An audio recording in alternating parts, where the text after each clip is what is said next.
Good morning. It's Thursday, Thanksgiving Day, as we look outside this morning in America, courtesy of EarthCam. We're checking out Philadelphia, Pennsylvania, Belmont, North Carolina, Myrtle Beach, South Carolina, and Kansas City, Missouri. Happy Thanksgiving, everyone. Thank you so much for spending your morning with us. I'm Nick Smith, and it's time for News for All Americans. Developing this morning, 2 National Guard members are fighting for their lives after being shot in an ambush-style attack near the White House. We're live with the latest from the scene with new details about the suspect and the late-night decision to stop processing immigration requests from one specific country in response. And today is the reason tens of millions of people are traveling far and wide all week. But if you're still on the go, you'll possibly have to deal with gnarly weather from across the country, and it could keep you grounded. From the roads to the airports, we're live across the country with what to expect during one of the busiest Thanksgiving travel periods ever. We're also live along the route for the 99th annual Macy's Thanksgiving Day Parade. Hopefully, the wind won't be a problem for all the famous balloons and the kids who are looking to see Santa. And you're looking live at New York City's Herald Square, already packed with people waiting to see all those beautiful floats.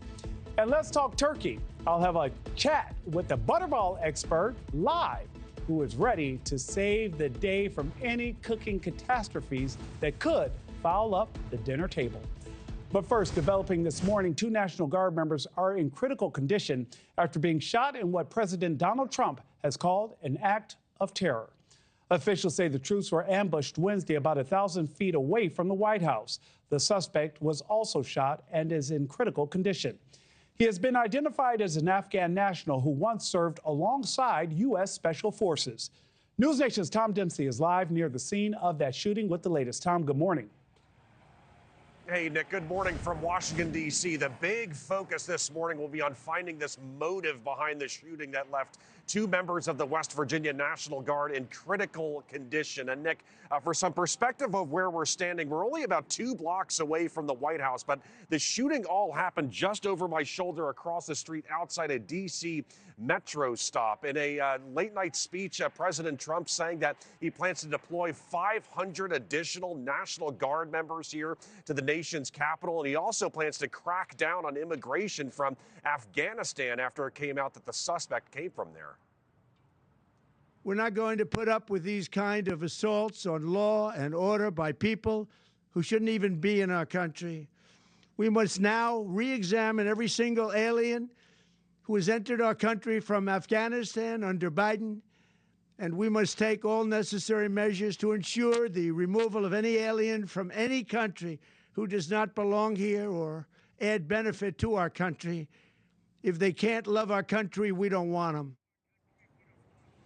Investigators say 29-year-old Ramanullah Conway came to the United States from Afghanistan in September of 2021 as part of the Operations Allies Welcome program, and his permission to be here actually expired 2 months ago. And for some background here, Operation Allies Welcome helped evacuate and resettle 76,000 Afghans after the U.S. withdrawal from Afghanistan. Many of them worked alongside U.S. troops as translators and interpreters. The U.S. is now pausing immigration requests, though, from Afghans, pending review of vetting protocols. Investigators described this as an ambush-style targeted attack when the suspect rounded a corner near a metro station and immediately started shooting with a handgun. A tourist in town from Florida described what he saw. I was walking around, and I was trying to get to the White House, and I see all the guns drawn, and I see all the weapons, I see all the Secret Service out. And I was like, okay, something happened. So what happened? So we just keep walking around, and we came up with this spot, and we saw the Secret Service guys and the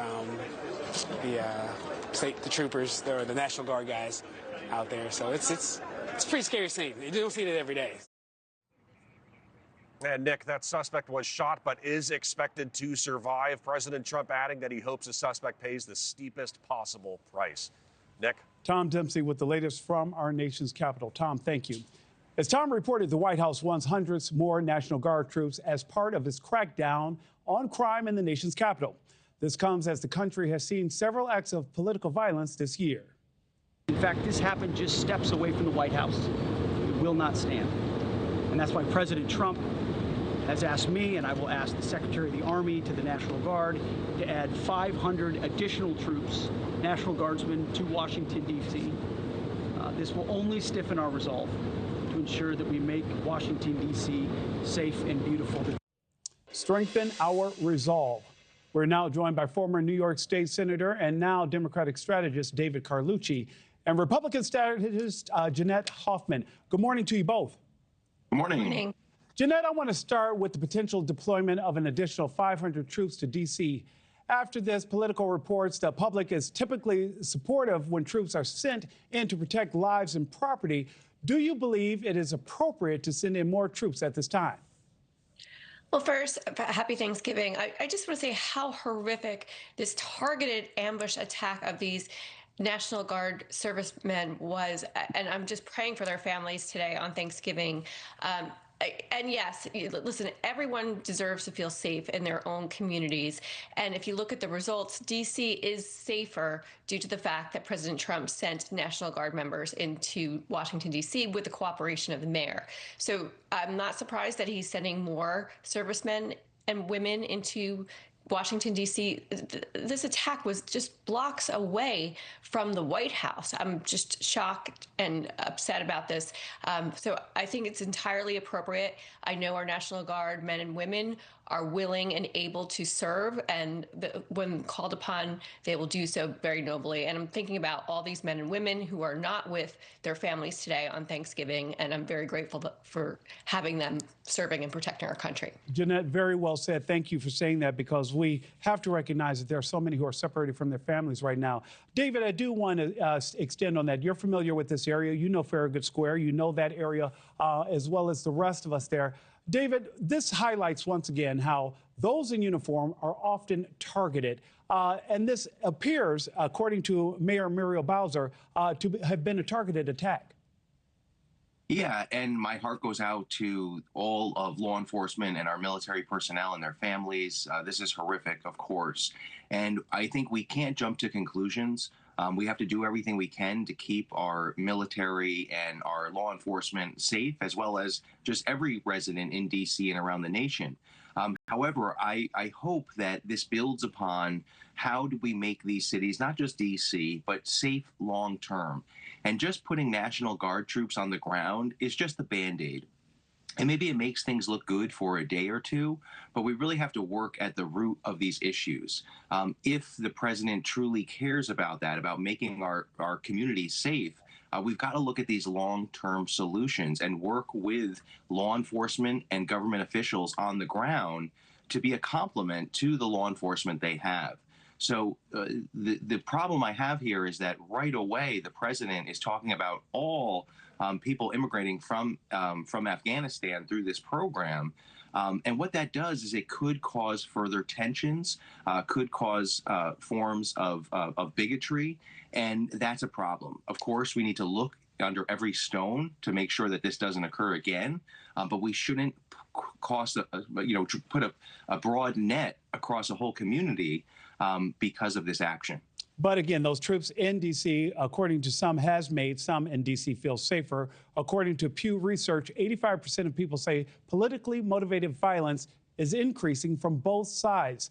Just this year, we've seen the deaths of Minnesota lawmaker Melissa Hortman and her husband, the deaths of 2 Israeli embassy members in D.C., the bombing at the California fertility clinic, and most recently, the fatal shooting of Charlie Kirk.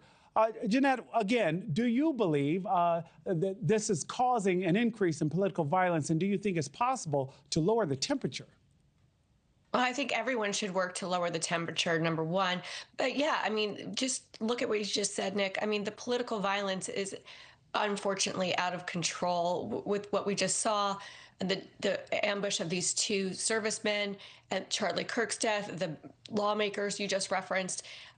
The political violence really needs to end. And to David's point, we need to re-examine the people who are here, whether they're legal or not. We basically had no border security under the Biden administration. So I think the president is right to re-examine who is here. Are they here legally? Do they have a criminal record? And in this case, we don't know that much about the person who murdered these two servicemen in cold blood, but we do know that he wasn't here legally. He overstayed his visa and he shouldn't have been here. So I think the president is right to re-examine who is here on visas and whether they should be deported. David, you got 30 seconds. Yeah, look, I just hate to jump to conclusions. And the reality is it's not immigrants that are causing most of the crimes in the United States. And these are high profile cases that we've just talked about. And even that Pew Research poll, that's what people believe. There's no statistical data attached to that. So I just say when we're making decisions, particularly on policy, we have to go with the facts and make sure our emotions are put on the sideline for that. Of course, what is perceived is reality for all of us, and we have to take that into consideration, but we have to be very careful that we don't take things and blow them out of proportion when it's just some high-profile instances. That's what we have to be careful of if we're going to actually reduce this problem and make sure that people are actually safe, and not just feeling safe, but are actually safe as well.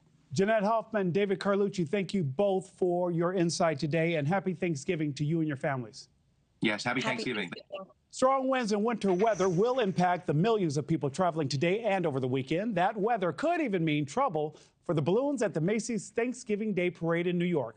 NewsNation has you covered from around the nation this morning. Alicia Nieves is live along the route of the Macy's Thanksgiving Day Parade. Xavier Walton is keeping an eye on the roads and the airports, but we start with NewsNation meteorologist Max Paris, who is watching it all.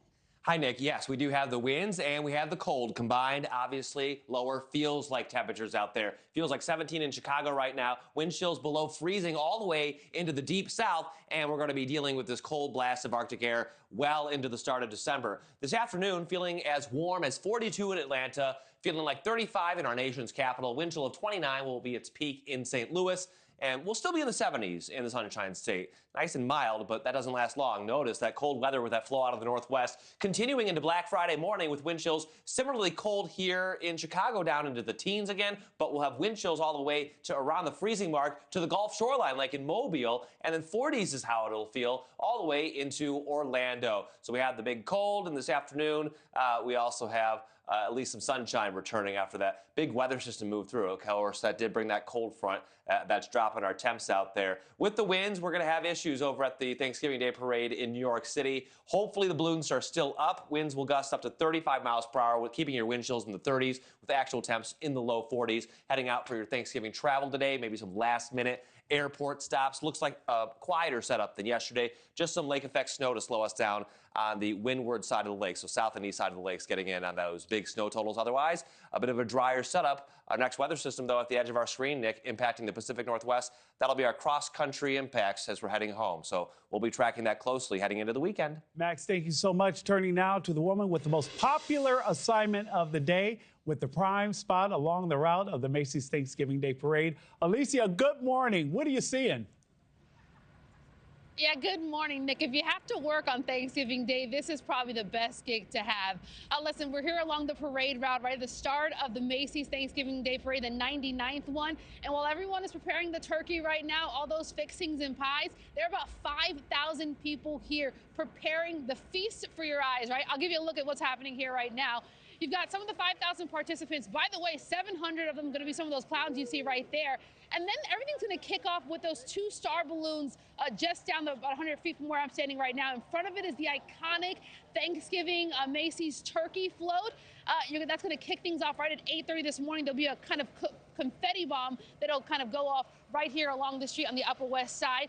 And then if you take a look over here, we've got a glimpse for you at some of those iconic Macy's Thanksgiving Day balloons. There'll be about 34 of them in this parade. 4 balloonicles. You see Mario there, and just behind him, I think it's SpongeBob. I actually thought it was Daisy earlier, or SpongeBob. So far, these balloons are down. No word on whether they're going to elevate them for the actual parade. And then if we come down here, it's the iconic floats.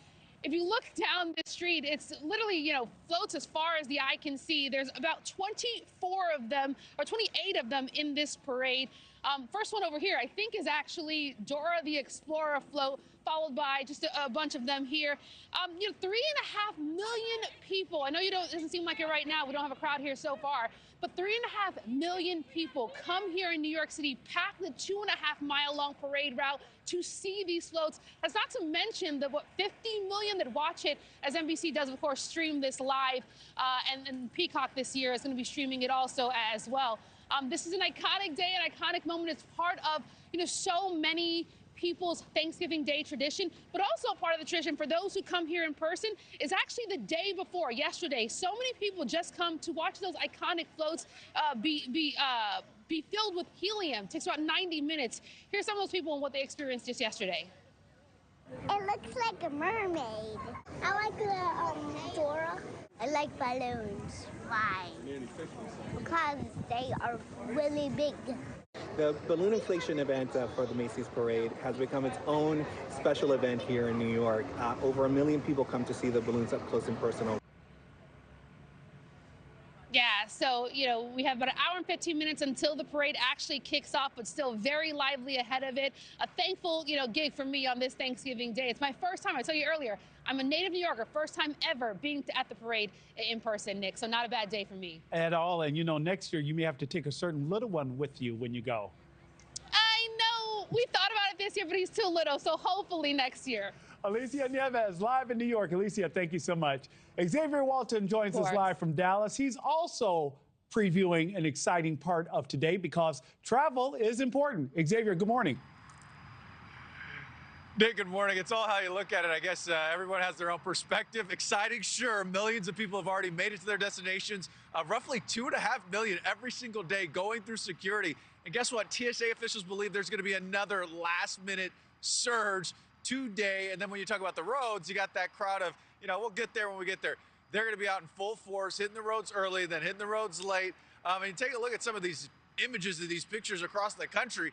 People are out there, big city beltways, bridges, interchanges. They're seeing heavy pockets of traffic as people squeeze in those final Thanksgiving trips. Yesterday, though, that was the roughest by far, with traffic firm INRIX calling it the worst travel afternoon of the week. In Minnesota, too, people had to deal with this, a massive pileup. Dangerous weather leading to this. Several tractor trailers jackknifed after inches of snow hit the region.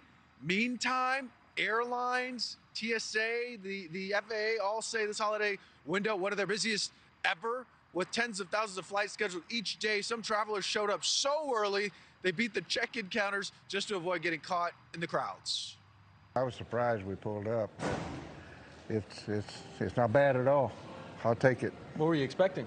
I was expecting a big zoo. A big zoo. Some airports certainly resembled a zoo. One thing to point out, Nick, trouble spots already in the Northeast. You heard Max Paris talking about it earlier. I looked on FlightAware before we came on. Dozens of delays and cancellations, a lot of them coming out of the Northeast at Boston Logan Airport there. Xavier, thank you so much. The White House is racing to finalize a deal to end Russia's war in Ukraine. The next steps the U.S. is taking to sell Moscow on the proposal's latest version, and why the Russian president is throwing cold water on everything, at least for now.